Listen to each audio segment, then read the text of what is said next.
Olá, pessoal. Olá, estamos juntos para mais um encontro.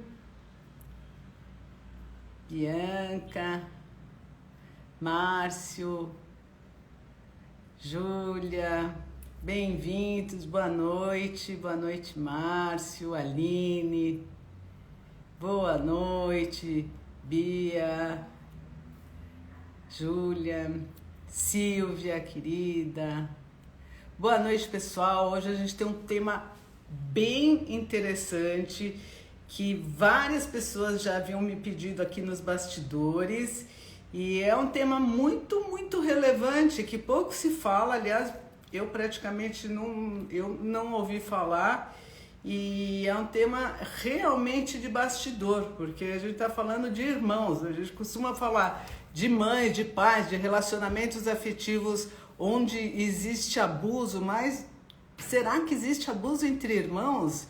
E essa é uma pergunta que não quer calar. Será que existe abuso entre irmãos? A gente sabe que existe competição entre irmãos, isso daí é histórico. A gente sabe já desde das questões lá de trás bíblicas de Caim, Abel.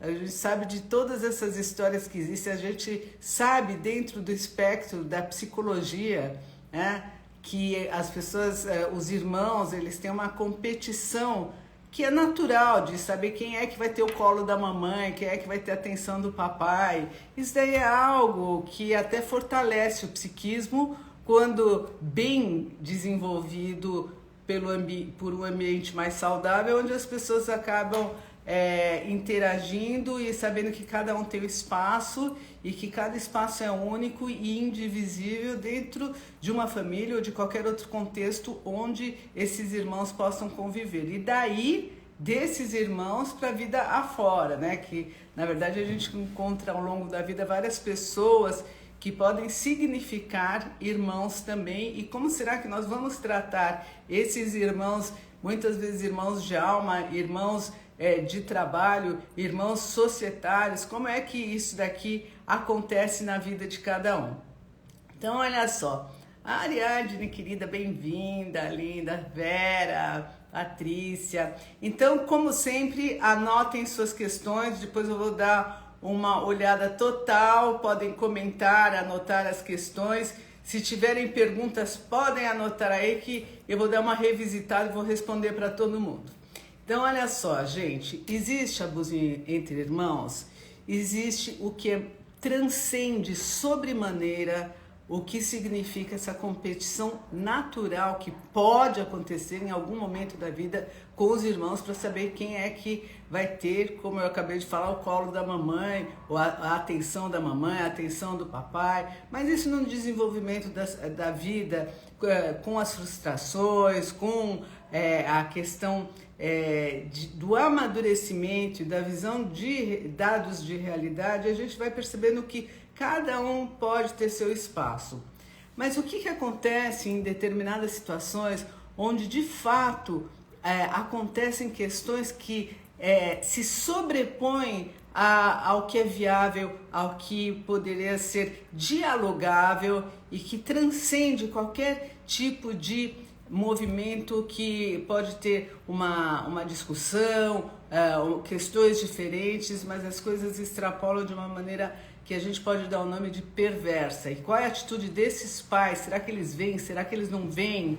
Enquanto os irmãos são jovens e depois na vida fora, quando os pais já não fazem tão parte dessa questão familiar, que os filhos já se tornam mais adultos e que os pais estão mais na retaguarda, será que essas histórias se perpetuam? Então a gente vai falar um pouquinho de vários tipos de situações onde o abuso pode ocorrer. Olha só, gente, existem famílias narcisistas em que os filhos, todos eles são vítimas desse tipo de família. E a gente sabe que cada filho tem uma nomeação para esses pais narcisistas. A gente sabe que tem o Golden Child, que é a criança de ouro, que é a criança onde tem toda a projeção narcísica e que ela é perfeita, é a criança que não tem defeitos. A gente sabe que existe o bode expiatório, que é a criança, e eu estou falando criança, mas a gente sabe que na vida adulta isso daí muitas vezes se perpetua infinitamente. Então existe o bode expiatório, que é aquele que é elegido para ser o que tem defeito, o que vale menos, o que passa muitas torturas vexatórias, toda essa questão de abuso no sentido de detrimento vai para esse filho, que é o filho escolhido como bode expiatório. Eu vou falar um pouquinho de cada um desses filhos e como funciona a personalidade de cada um, para ver aonde que pode acontecer o abuso, mas eu vou transcender hoje isso daí para falar em famílias onde não existe pais abusivos também. Então aguardem, porque eu vou desde esse início de famílias abusivas ampliando para famílias onde não existe um abuso claro, nem um abuso velado, e como que esse tipo de situação pode acontecer com os irmãos independente dos pais, se isso é possível, vamos ver. Então eu falei que existe o Golden Child, que é a criança de ouro, eu falei que existe o bode expiatório, né, que é aquele onde é direcionado toda a parte de menos-valia. E tem a criança invisível, que é aquela que não é nada, que não é vista, né? E que literalmente é como se não existisse, então noves fora.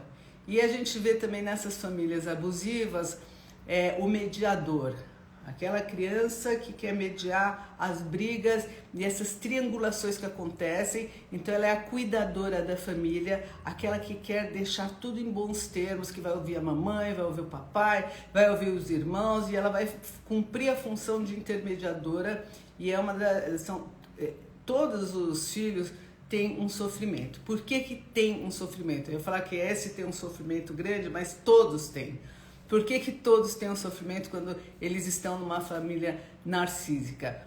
Porque o próprio sentimento dessas crianças não é permitido que eles entrem em contato, porque a vida tem que ser em função desses pais, em função da mãe, em função do pai, que são pessoas que têm infinitas necessidades, e os filhos, desde muito cedo, eles são doutrinados a inverter os valores, e eles precisam saciar esses infinitos desejos, essas questões desses pais, e eles acabam se tornando pais e mães desses pais que precisam de atenção ininterrupta.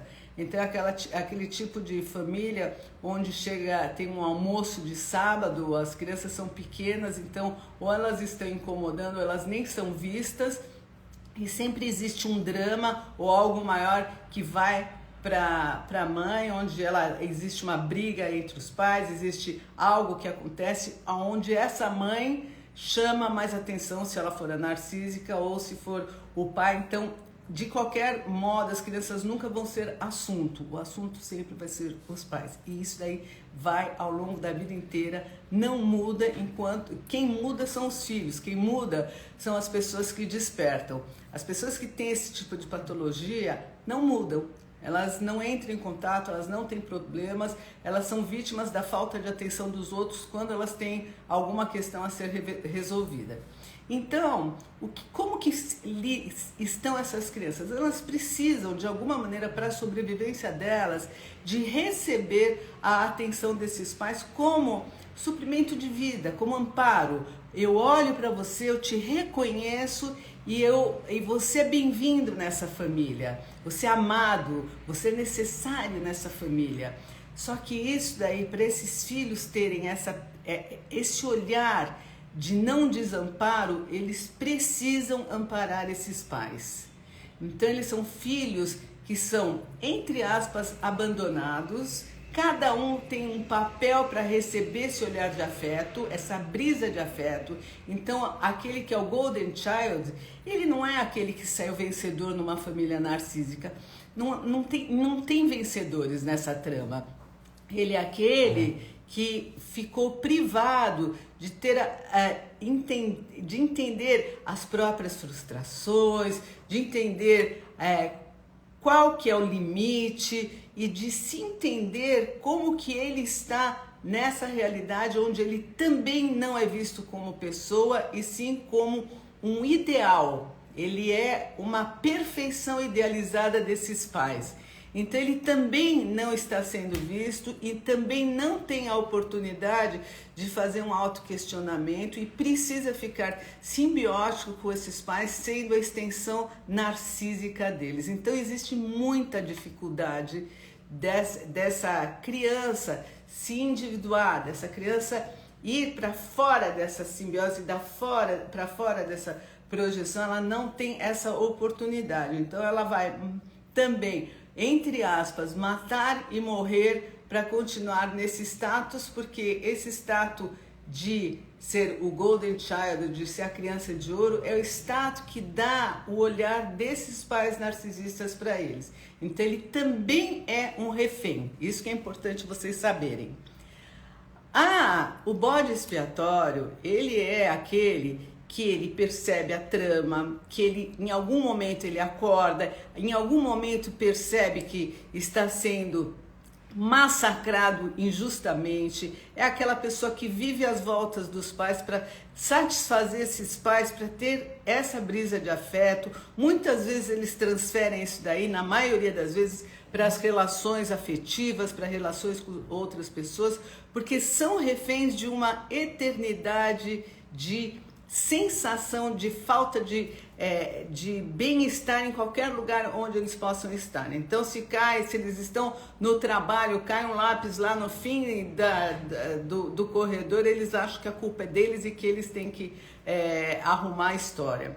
Então essa é a variação desse irmão, que é o irmão que é o bode expiatório. A criança invisível, ela é aquela que não é vista, então ela vai fazer de tudo para de algum modo ser vista. Eu conheço alguns casos desse tipo de crianças que acabam se identificando de uma maneira estonteante com a mãe, por exemplo, para criar uma identidade, para ter uma introjeção dessa identidade, ou às vezes criam situações aberrantes para aparecerem. Os mediadores, a gente fala que tem a síndrome do Peter Pan, né? Do Peter Pan, que eles vão ser os eternos jovens que estão cuidando da família e vivem para essa família e muitas vezes deixam a família de origem à deriva porque precisam mediatizar sempre essa família. Agora vamos pensar um pouquinho como que é a trama entre os irmãos. O que acontece com os irmãos?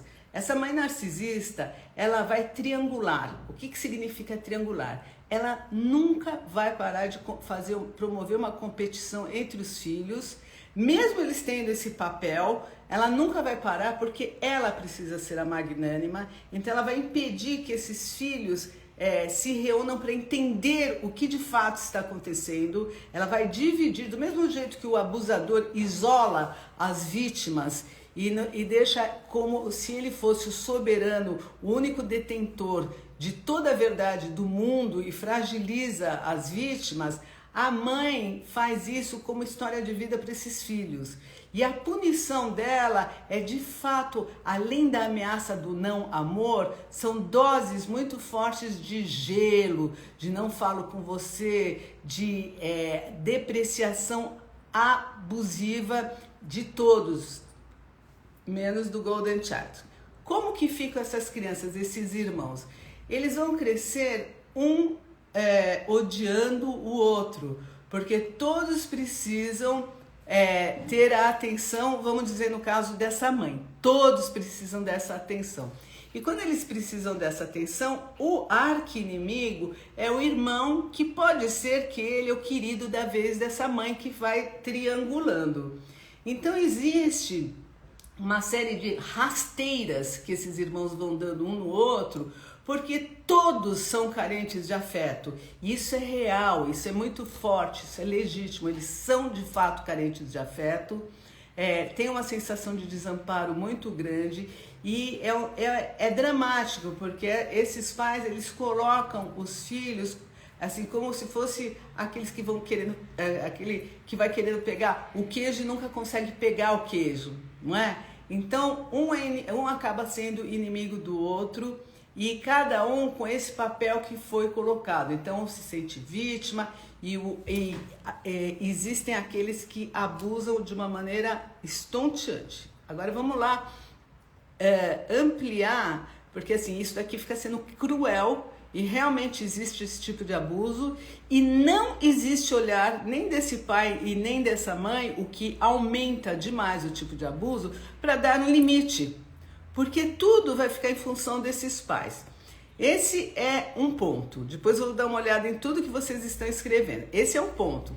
O segundo ponto que a gente vê, que é o que falta, que é quando esses irmãos acabam se identificando com o abusador ou com esse tipo narcísico, e não existe de modo algum como sobreviver a esse tipo de relação. Por que não existe? Porque vão ter mentiras, vão ter gaslighting, que é inversão de verdades, vão ter falcatruas financeiras, isso daí é o que, infelizmente, é o que mais ocorre. Tem um olhar com muita falta de sensibilidade para a parte financeira, então na hora de dividir herança, na hora de trabalhar com duplas societárias, que às vezes não é nem herança, essas questões elas são ultrapassadas e existe uma lei e uma ordem que é totalmente inventada. Então o que acontece muito é essa inversão de valores e essa conduta que muitas vezes ela não é lícita. Agora, a grande questão aqui é como que a pessoa pode sair dessa trama bem, tendo um irmão ou uma irmã que é abusador nesse tanto e que não tem o limite dos pais, não tem o amparo desses pais para avisar, para explicar e para colocar ordem, porque isso daqui não interessa. Não interessa para esses pais, porque esses pais querem ver essa bagunça, e tem muitos pais que nem enxergam que pode estar acontecendo um abuso. São pais que não estão muito, agora não são pais que sempre são esses que são abusadores, são pais muitas vezes que estão muito mais ligados em trabalhar, em ser pais técnicos, e tem uma dificuldade de olhar a dinâmica de cada um. O que pode acontecer nesse tipo de situação? Eles não vão mudar também, eles não vão mudar o tipo de conduta. Então, enquanto você que tem um irmão que é abusador, e eu estou falando de abusador que pode ser abusador em amplo espectro, abusador de todas as formas, pode ser abusador em termos de abuso, inclusive físico e inclusive sexual. Infelizmente isso existe. Nesses termos, esses irmãos aqui, eles não mudam também, é patológico. Quem que tem que mudar? Quem que tem que mudar? Você precisa sair da crença de que irmão ele vai ter aquela questão da irmandade, como é pregado. Assim como muitas pessoas saíram da crença de que pai e mãe, eu acho que precisa ter até um respeito hierárquico, porque biológico, até quando é o caso, porque eles trouxeram você ao mundo, porque você está, de alguma forma, sobrevivendo nesse lugar, mas existe também a sua autopreservação, existe também a sua necessidade de cuidar do teu próprio campo para que você possa sobreviver. Então, saber que não existe mudança possível e quem tem que mudar é você, vai cair por terra todas as crenças romantizadas sobre irmãos que vão ter que se amar para a vida toda, irmãos que são irmãos de sangue, que é bonita, a idealização é linda, que bom quando existe, mas não é sempre que existe. E quando não existe, gente, não existe mesmo. Não existe mesmo. Então não adianta romantizar, glamorizar esse tipo de relação quando ela não existe. O que precisa fazer? Precisa fazer, de novo, que é uma coisa que eu sempre falo, que eu sempre prego, é assim, é um luto da relação que não foi possível. Essa relação, nesses termos de afetividade, de irmandade, muitas vezes você encontra em outras instâncias com outros amigos que se tornam irmãos, que se tornam familiares, mas muitas vezes essas questões iniciais de vidas, elas não dão conta de serem superadas. Sem falar desses irmãos que também estão dentro de patologias. Então, A grande dica aqui é, assim como vocês já viram que existem pais que têm muita dificuldade de fazer uma mudança emocional e na maioria das vezes quando são patologizados, eles não vão fazer essa mudança, existem irmãos que são altamente nocivos e eles não vão mudar. Então, enquanto você acreditar que um irmão que está abusando de você e que não tem um reconhecimento devido do que ele fez, existe uma desculpa, ele se desculpabiliza, mas não reconhece e não se transforma, isso daí mostra que não é possível uma mudança nesse nível onde que você tem o seu caminho de sobrevivência ameaçado. E quando você fica muito tempo numa relação nessa expectativa, a gente tem que tomar muito cuidado, porque o que não se resolve entra como, eu sempre falo, minas de ação retardada. Você acaba levando para o teu corpo, para a tua perda de energia, e lá na frente isso daí adoece.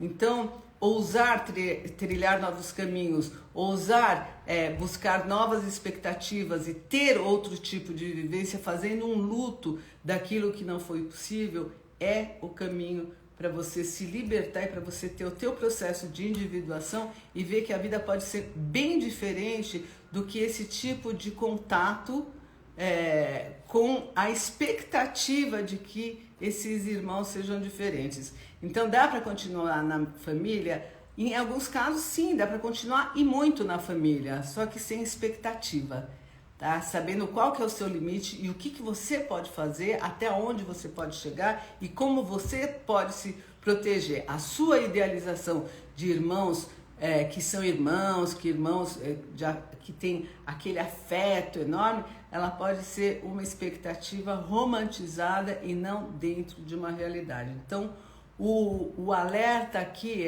veja aonde você está, se existe uma patologia, certifique-se se há uma patologia nessa conduta, no modo como vocês foram criados, como que são de fato esses irmãos que vocês têm, e nesse caso, tome uma atitude em nome da vida, tome uma atitude para você se proteger e definitivamente parar de romantizar quando for necessário e fazer o luto tanto daquele irmão que não é possível quanto muitas vezes de pais, de parceiros que não são possíveis. Com irmãos não é diferente, são seres humanos e que podem não ter ultrapassado uma parte de crescimento emocional devido na época certa. E talvez nunca passem, e talvez nunca evoluam nos termos de empatia, de se sentir no lugar do outro e de querer que o irmão esteja tão bem quanto ele ou tenha esse processo afetuoso.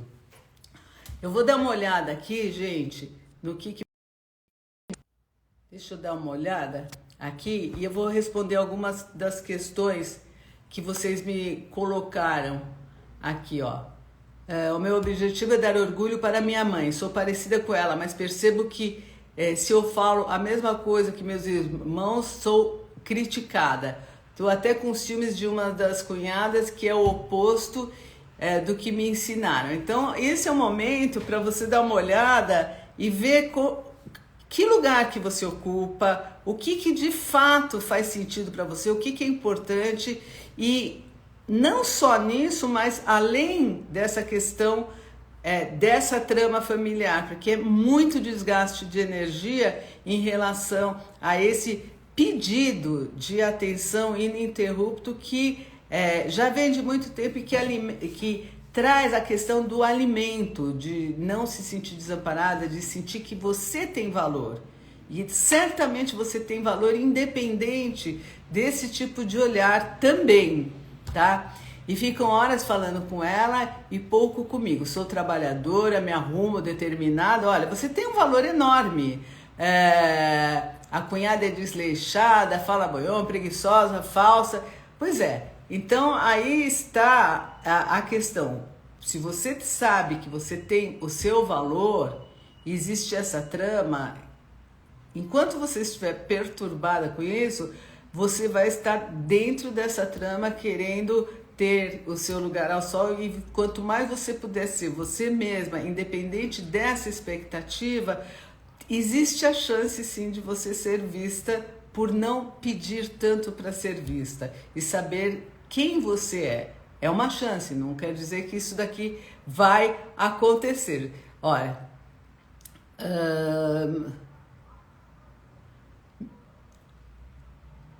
então, me sinto rejeitada. Então presta atenção que a gente fala que isso daqui é um looping. Então se você fica, muitas vezes a gente passa a vida inteira num minuto, se repetindo,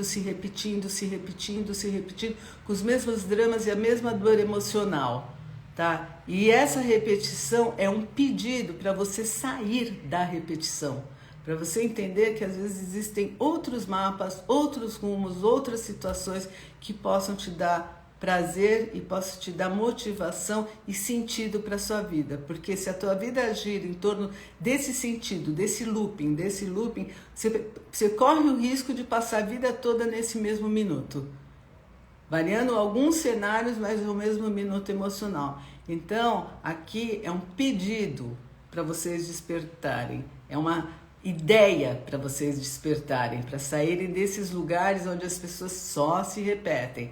Então, entrar em contato que muitas vezes não existe mudança possível nessas situações. Quem muda é a gente mesmo. É sempre por aí. Então, pessoal, a situação, a live hoje é para descobrir, se você descobrir que seu irmão é um narcisista, é um luto, ficar desperto, saber se cuidar,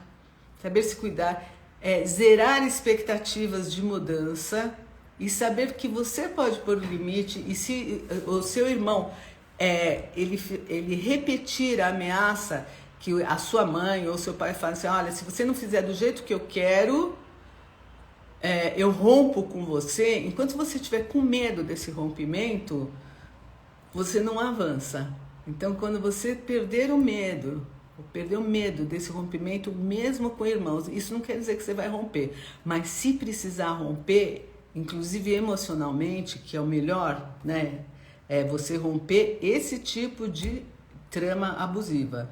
Então, aí você se liberta para ser você mesma, para pôr as rédeas na sua vida e para pôr os seus próprios limites. Senão os limites vão ser sempre do seu irmão e os limites vão ser como os da sua mãe ou do seu pai narcisista, que cada vez ficam mais amplos. Quanto mais você cede, mais a tirania em cima de você vai aumentar. Então você observar e saber que você pode dar limite e que você pode fazer a tua própria história, e se esses limites que você dá não for possível, você vai ter que buscar alternativas para você viver a tua própria história de modo independente, tá? Então, se você boa noite, Paulo, querido. Eu tô vendo aqui, o pessoal, tô lendo aqui o que vocês falam. Então, no meu caso, eu não posso sair da convivência com a minha irmã devido ao estado de saúde da nossa mãe. Então, existem muitas situações. Agora, quanto mais você estiver protegida e não estiver permeável a esse tipo de abuso, e protegida significa, eu sei como você funciona, eu sei que existe um abuso muito forte, que você ultrapassa todos os meus limites, mas quem cuida do meu limite sou eu. Vou brigar? Vou entrar em confronto? Não, eu não vou fazer isso daí porque aí eu estou no jogo. Lembra? Não estar nessa trama é sair do jogo. Qualquer tipo de resposta, qualquer tipo de reação com emoção, você está no jogo do abusador. E você está perdendo. Então, quando você perceber como seu irmão funciona, como que a trama você sabe lidar e você sabe ser mais emocional, mesmo vendo toda a trama acontecendo, e você pode colocar os limites daquilo que é importante para você sem o receio do rompimento. Porque, gente, eu vou falar, é mais saudável você romper situações que são asfixiantes do que romper com você mesmo. Porque quanto mais você aceita uma situação de abuso, e aceitar significa, não vou aceitar, eu vou brigar, você está aceitando também. Quando você não aceita, você não está permeável emocionalmente. E aí você está protegido desse tipo de abuso. Quanto mais você ficar protegido nesse tipo de não se envolver emocionalmente, mais você consegue lidar, nesse caso aqui, cuidando da tua mãe, e mesmo que estejam perto das pessoas que estão ininterruptamente nessa vida de um minuto. Você sai desse minuto, você pode sair desse minuto, tá? Então eu desejo que essa live ela possa mostrar para você que você pode sair dessa vida de um minuto, pode parar de se repetir e pode ver o quanto que esse pessoal que está nessa situação de abuso está cego, está sonambúlico, tá? Então aqui é resgate de alma, resgate da voz interior, é resgate de você saber que você olha aí, Paulo, é isso mesmo, o comandante do seu próprio navio, adorei, é isso. Então, eu vou terminando por aqui, deixando a mensagem, gostei, Paulo, que você é comandante do seu próprio navio. E o seu navio, você sabe como dirigir, ele não vai afundar. E se ele afundar, você sabe como sair dele, como se recuperar, porque é o seu navio, é o seu caminho de vida e a tua vida é o que tem mais valor. Então,